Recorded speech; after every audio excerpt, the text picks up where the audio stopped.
Hello everyone, welcome to a new chess video. In this video, I'm going to teach you the Ponziani gambit.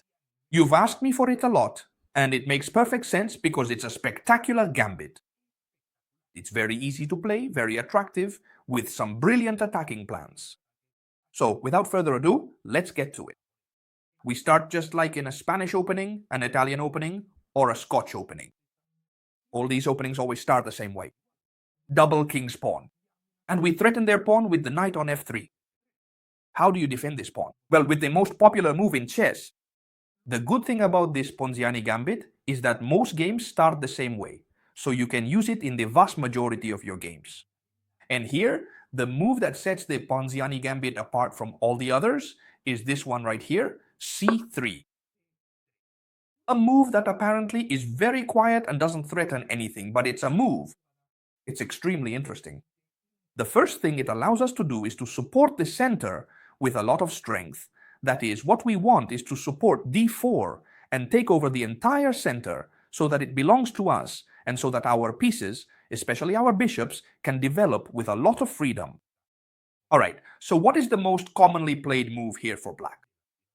Bishop to c5 doesn't seem to be a very good move because we could directly threaten it with the d4 pawn.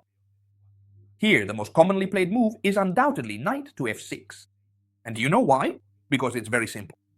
They develop a knight, which is something you should do in the opening, plus it's the kingside knight, and not only that, but it also threatens a pawn that is currently very hard for us to defend. Because if we play d3, we block our bishop, right? Now we can't play c3 because we've blocked it with our own pawn. So how do we defend this pawn? Well, the idea behind this Ponziani gambit is to play directly d4. You're going to love it. It's incredible. Very good. It's true, we give up the d4 pawn. But it's not so easy to capture it, however, because if it is actually taken, we could, as a matter of fact, recapture this pawn here, since it's being attacked by two pieces. So here, when we play d4, you see, if black wants to win a pawn, there's only one way to do it. How? First, by exchanging this one. These pawns, which is the right move, and after we capture, then yes, they've won a pawn. But of course, chess teacher, are we really going to make it that easy for our opponent? Well, no, we're not going to make it that easy. The idea is that when they capture this pawn, which is indeed the right move, okay? We're not going to recapture. Remember this. First, we want to advance to threaten this knight on f6, which is now going to be easy prey. We're going to attack it. Alright, where can it go? This knight. Many of you might be tempted to bring the knight here. Right now, this knight is attacking this pawn on a4, and so is the other one. Both are attacking this pawn. This would be a very bad move, because we would simply recapture the d-pawn, we'd be left with a very strong center, and now this knight would be in a terrible position. It can never retreat. We're going to force it to advance with this pawn, and when it comes to these squares on the side, we would simply eliminate it with the bishop. That way, we would double the pawns on the king side and all that. That's why here, after the move d5, the knight has to come toward the center. Much better than going to the side. And now at this point, we're going to continue with an opening move that not only develops a piece, but also keeps the initiative firmly in our favor, because we're actively threatening this knight. Very good, well done.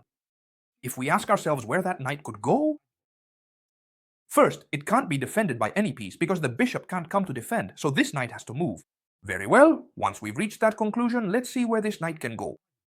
e7 looks very sad because the bishop can't get out. Without a doubt, b6 seems best. It puts the knight in a good position and also threatens our bishop. And here, friends, I bring you two options in case that day you woke up feeling a bit more aggressive or a bit more passive, or whether you're in the mood for a fight or not. I'm bringing you two options. One is a brutal move with bishop takes on f7, directly threatening the bishop, sacrificing the bishop, which I'll show you now and you're going to love it. And the other option is bishop to b3, which I'll also explain in case you're not in the mood for fireworks that day. Bishop takes on f7 is probably my favorite move, although I have to admit that I often play bishop to b3 as well. You'll see why. What's the idea behind bishop takes on f7? Why do we sacrifice the bishop? Well, the big idea is that now we can jump in with the knight, and we're forcing the king to make a decision. I've noticed in the database that half of the people put the king here. This is already checkmate, my friends. This is already checkmate, and half of the people put the king here. The correct move is this one right here. And now let's see how to continue. But if the king goes to g8, which I've seen happen more than once, queen to b3 is checkmate. The king can't escape, they can only interpose pieces. In that case, we capture en passant, and if they put the bishop, we capture it too, delivering checkmate. So after this knight check, if the king goes to g8, it's queen to b3, checkmate. I've actually seen this happen. On the other hand, the correct move is king to e8. Alright, here we're going to continue with the rocket. Careful, we're down a piece, okay? You need to be aware. If you choose to play this line with bishop takes f7, sacrificing a bishop, you have to realize you're going to be down a piece. It's not easy, you know? That said, we make up for it with a great... This knight here is certainly not at all easy to drive away, really, indeed. You'll see that they can never play sides. Sorry, h6 because they would lose the game outright. I'm going to explain it to you now, okay? If they try to drive it away with bishop to a7, which is a completely normal developing move, they develop the bishop, line it up with their queen to threaten our knight. You can simply play this move here, h4, so that if they now decide to take the knight, we would replace it with the bishop. And be careful, because this queen would end up in a really bad position. The knight would have to retreat, and this position would be quite difficult. Black's moves, right? Very good. Here, if at any point they decide, for example, to capture this knight of yours, be careful. They're getting themselves into trouble. We bring in the rook and pin the knight. If they decide to capture, they're helping us develop another piece and open lines for the queen. Therefore, you practically wouldn't even consider these moves. So if they play this, remember, it's like this. Sorry, okay? If they play this, you defend with the pawn. But chess teacher, you just told me that if they play h6, they've already lost the game. That's right, they can never play h6, because we would simply bring in the queen, and it would be mate. The king would have to move, and we'd bring in the queen, and it would be checkmate. And why is it mate if they play h6? Because if this pawn were here, they could simply defend against mate. But when they advance to h6 to drive out the knight, we simply bring in the queen, and on the next move, deliver this tremendous checkmate. So look how simple it is. e4, e5, knight to f3 attacking the pawn, knight to c6 defending, c3, knight to f6, d4. And now we've seen that the only way for black to try to get out of this is to capture this pawn. And we're not going to recapture, but first, and this is crucial, we threaten this knight. We concluded that this knight had to go to the center, and we played knight to c4. They chase it away with knight to b6, and this is where we had just seen bishop takes f7, and I told you we had another very good option, which is bishop to b3. This seems like a very simple option, chess teacher. It looks boring. My friends, you have no idea what you're saying. Bishop to b3 is an epic move. And let me tell you something, you're going to leave me a big like when you see this variation here. I'm going to do something to interact with you. I want you to leave a comment below telling me which variation you prefer, the bishop takes f7 line or the bishop to b3 line. Let's see. Which variation wins? Let's see how many of you prefer one variation and how many prefer the other. I'm going to be reading all your comments. Very good. Bishop to b3, what's the idea? Now, first of all, we're threatening to take control of the center. This variation would be spectacular for us. A bishop aiming at the castled king. A terrifying center for our opponent. It's a ton of space. So here, black needs to realize this threat. If not, great. We'll capture. But here, black should try, thank you, to capture themselves precisely for that reason. To secure the pawn advantage we've given up in the gambit, and not only that, but also to prevent us from having this pawn center. We recapture with the knight, and now we continue with our really strong plans. What should black do here? Well, the most normal thing is for them to develop this bishop to castle, whether it's to c5 or b4, right? What do we need to do here? Quickly, when they pin us, when they develop the bishop, well, really, as soon as we can, we're going to castle. There's no rush for that, we're going to castle. Now, black can also castle. And here is where our real devastating plan begins. Pay attention, because this bishop is going to become one of the main characters. The knight jumps, without a doubt, to attack the castle position. Knight to g5 exclamation mark. What are we threatening? Well, first of all, we're putting a lot of pressure on the f7 square. Not just with the knight, but also with the bishop, you see, thanks to this position here. In addition, we're also threatening something else here, bringing the queen in via the h5 square so that we would threaten checkmate on h7, and at the same time, we would also be threatening to come in through f7 with 3 pieces, bishop, knight, and queen.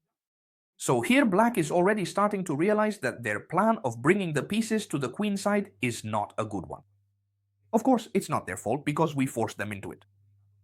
How can they try to defend? Many of you might say, well, Chastiche, they kick your knight out, you have to retreat, and that's the end of it. Well, no. Why? No. Because h6 doesn't stop us from playing queen to h4. I'm loving this gambit, I'm telling you honestly. Queen to h4 is a wonderful move, no matter how much they attack our knight. What are we threatening? Well, the threat is obvious. With 3 pieces, we're threatening the f7 square, meaning if they don't capture the knight, we'll simply take here. But what happens if they do capture the knight? How should we continue, chess teacher? Because we're down a knight. Well, now one of the ideas could be to capture this pawn with the bishop, threatening the queen. That wouldn't be a bad idea, right? But there's a much better move, and it's a hidden one since it looks like an extremely subtle and quiet chess move, but in fact it's actually incredibly deadly. You've captured my knight, so here I come with the other one. Knight to e4 again, exclamation mark. This knight is threatening something very serious, you know? It's simply threatening knight takes pawn. And queen to h7, checkmate. Can they stop it? It seems impossible, doesn't it? Can they defend this pawn? No, because the f-pawn can't move. Thanks to our bishop, again from b3, remember how it seemed like a quiet move? Not at all. From b3 it's directly controlling the king, and therefore paralyzing the defense. And here the move I see most often, friends, is a move that also loses on the spot. How would you try to defend this? It seems like the only option is to chase away the queen and see what happens. But we simply capture the pawn with the queen. Remember, this pawn is pinned, so this pawn was free. Check, and this will be checkmate. How? Like this. First, the king has to get out of check. And now, we check with the queen, so the king returns, and then we bring in the knight to deliver a tremendous checkmate. Notice how important it was to bring the knight over here. Remember to let me know in the comments below which variation you liked best, friends. What did you think? That this was the best move? Well, not at all. Knight to f3, knight to c6, c3, knight to f6, and d4. We just saw that here the most logical thing was to capture this pawn. But look, chess teacher, I'm completely sure that if I play this, they're not always going to capture the pawn. Many times, they're also going to capture this pawn over here. It's true, they don't win a pawn, but it also looks like a very tempting move. They're capturing a central pawn with the knight in exchange for this one, that's true, but well, the game can go on. How should I continue? Well, my friends, you have no idea what's coming for them. Simply put, we're not going to recapture right away. Remember this. First, we want to recapture with the knight, but their knight is in the way, so first we advance like in the previous variation. The good thing about this Ponziani opening is that it gives us a lot of space to push pieces out. This knight has to retreat. And now, yes, we capture the pawn on e4. And here we reach a position that I love, with a typical trap from the Ponziani opening. How would you drive out, friends, this knight that's so annoying? Why do I say it's so annoying? Because we can simply come in and threaten.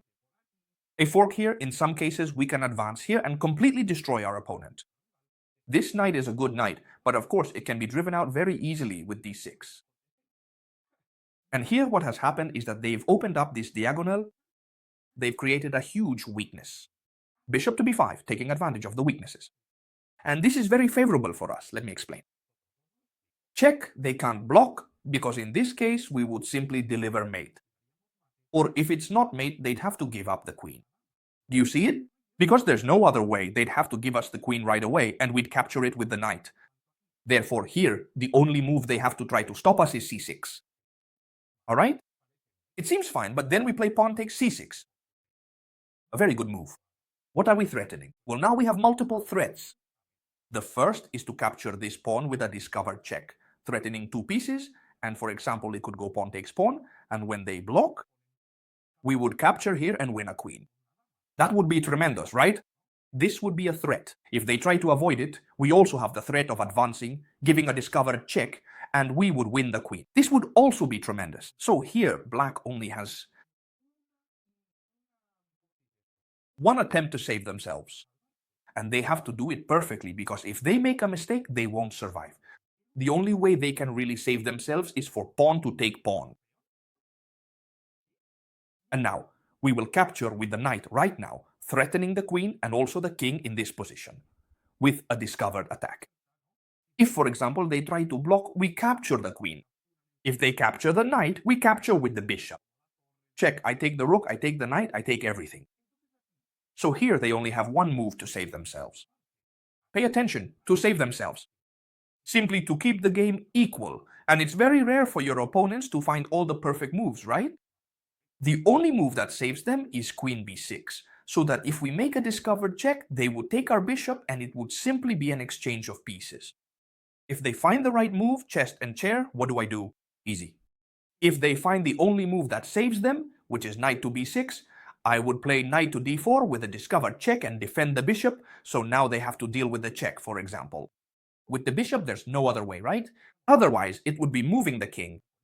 And now, when they block with the bishop, we exchange bishops so that, yes, it's true, the position is equal, but we have an extra pawn. And on top of that, the opponent can't castle because they've already moved their king.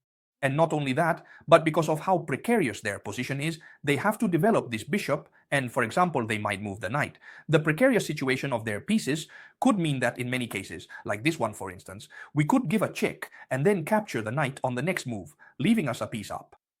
Therefore here, even though they may have found the right move to avoid losing immediately to all these checks, they have to be very careful, because we're the ones who have it easy, we just need to find attacking moves. They're the ones who have to defend, and it's difficult for them. The big mistake here is playing d6, because it opens the line for us to come in with all the checks, with the knight and the bishop. The good move for black is the following: knight to g6, so they can develop the bishop. This is the right move, but don't worry, I'm going to explain how to play because it's very simple. We exchange knights, it's that simple. I capture with the h-pawn. You already know it's much better to capture with the rook pawn toward the center than to capture with the f-pawn. Also, not all pawns are worth the same, just so you know. The h-pawn isn't really worth a full point, it's worth about 0.7 or something like that, because all the other pawns control 2 squares, but the h-pawn only controls 1. So if we capture toward the center, this pawn becomes better, because suddenly it controls 2 squares. Alright, so how should we continue here? We could do whatever we want, bishop to d3, bishop to c4, but I'm going to recommend a line that I love when my opponent plays the correct move. This line puts the opponent in trouble. Queen to e2. Alright, Chestercher, what are you going to do? If you're trapping your own bishop, yes, but we're forcing our opponent to do exactly the same, because if they do anything else, like for example defending the knight, we would play f3, and we've already won the knight.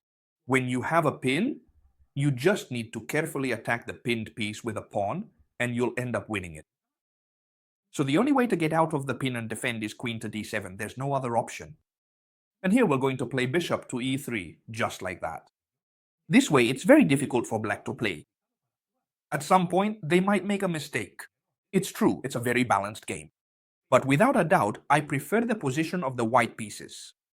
Now, a very common mistake I see is, for example, playing queen to d7. Now that the pin no longer exists, queen to d6, that way they can develop the bishop. But honestly, the pin still does exist. We could play, for example, f3 winning the knight. Why do I say winning the knight, Chestercher? If it can escape, we'll know. This knight can't move, because then there would be a discovered check, bishop to c5, check, and I take the queen. No matter if you block with the queen, that queen can still be captured. Now, Chestercher, after the move c3, you've already told me that bishop to c5 isn't the best move of all. But what happens then? The thing is, many of you watching these videos might have a rating of 1600 or even less, and that's okay. That means we often find ourselves in games where the opponent doesn't make the correct response. Bishop to c5 isn't a good idea because it allows us to play d4 directly, but I'm going to give you a move here that you're going to love. Knight takes e5. It's a super good reaction and a very typical one. We give up the knight. Why? Because now with the move d4 we'll win back a piece. Here, they have two options. The first natural reaction is bishop takes pawn. At least if they lose a piece, they recover it with a pawn, right? So we're equal in material again. But here we would be left with a strong pawn center, the bishops develop beautifully, we have the bishop pair, a position that's undoubtedly much better for white. So here, what's the typical reaction when this fork exists? Bishop d6, you already know that's almost always the right response, so that when we capture, the bishop ends up in a fantastic blockading position. And that way, We haven't given up the bishop, we've given up the knight, so we still have the bishop pair. Well, in this very specific situation, it doesn't work, and it doesn't work because of the move f4, which allows us to have a super comfortable game. In other words, if the bishop comes here directly, it's practically already lost, because here we have an absolutely massive diagonal. If they go to d6, which is the right reaction, then we also have an extremely strong position. I also recommend the move bishop to e3, and I'll explain why. First, to prevent this bishop from becoming active. As you can see, this diagonal is useless to them, and so is this one. The only diagonal they have is this one here, so if we play bishop to e3, we completely neutralize their bishop. Typical mistakes I see: knight to e7, they've already lost the bishop, it has no squares left. Another mistake I see is developing the knight via f6. We would have a fork again and win a piece. So here, it seems like they're in quite a tough spot, right? They can't develop this bishop either, because then they'd have to move this other bishop from d6 first. They can't develop the bishop, the knight, they can't develop the bishop. They have to play b7 to come over here. This is the most typical scenario, and I usually see this continuation. Let me explain. Bishop to c4, bishop to b7, castling. And now, once all this is done, we let them take this pawn here, but we don't mind because we have the bishop to d4 response. This is just an example, don't memorize it. It's an example I come across a lot. Bishop to d4. I'm threatening this square here, so we would win the rook, knight to f6, now that the advance is no longer possible, and then rook to e1 is going to win material, right? We're threatening a pin, and no matter how much they castle, who is defending this bishop? The knight? Well, I eliminate the knight first, and now I take out the bishop, so that I end up with a material advantage and a much better position. Oh yes, I see this a lot. Many opponents say, oh, c3, what a strange move. I don't want to complicate things, I want to play simply, d6, and everything is nicely defended and nothing can go wrong here. You're definitely going to run into people who play this calmly. How should you react against them? Well, I love it when they do this because they immediately let me set up this massive pawn center with d4. Not only do I establish the center, but I also threaten to advance. This knight is restricted thanks to the c-pawn, which is why here they have to recapture. With what do we capture? With the pawn or with the knight? With the pawn. To have this strong double pawn center, to give ourselves plenty of space for our bishop, it's all about controlling the center, right? We don't care what they do to us. A very typical response is bishop to d7, which is very passive. Knight to f6 can be pushed forward. One that seems pretty aggressive and quite interesting is bishop to g4, right? With this pin against our bishop against our knight on f3, threatening in such a way. Bishop takes knight, and if we recapture, they can take this pawn, but we don't care. Why? Because if they take here, we're not going to recapture with the queen, since then knight takes d4 would come, but instead we'll recapture with the pawn. And our opponent might say, look, I'm much better here. White's pawns are in terrible shape. Well, don't be mistaken, because actually we're the ones who are much better here, and I'll explain why. f3. This pawn on f3 is reinforcing our center. And not only that, but we also have the pair of bishops, which here are acting with tremendous power, and on top of that, we can keep threatening very strongly. Let me explain. For example, against any move by our opponent, we're going to execute an effective pin. Which pin is it, chess teacher? Bishop to g5? No. Bishop to b5? No. Queen to a4, much better than the two we just saw, which can be chased away by the a and h pawns. Queen to a5 is creating a tremendous pin, and we're threatening nothing less than playing d5 to win a piece. This wouldn't be possible with the bishop, because it would first be driven away by a6 and then by b5.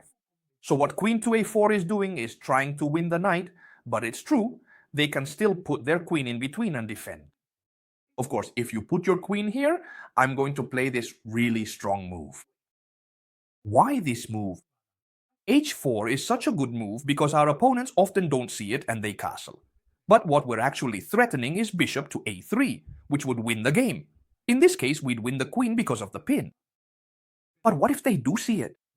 They might say, oh, they're threatening bishop to a3, attacking the queen, and that's going to be very dangerous. So they decide to move the queen back. In that case, since the queen is no longer there, we would simply win the knight.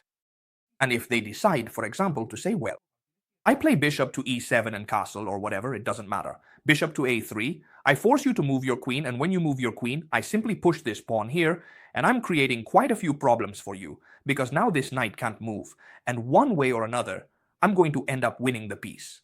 The Ponziani gambit is absolutely spectacular. If you like the way I explain things, leave me a like. It's absolutely free for you, and that way you can keep learning chess for free with my videos, and I really appreciate it. I hope you loved it. Subscribe to the channel. I'm choking, excuse me. Subscribe to the channel if you like these kinds of videos, because there's a new one every day. And we'll see each other tomorrow, as always, friends, in the next video. Goodbye.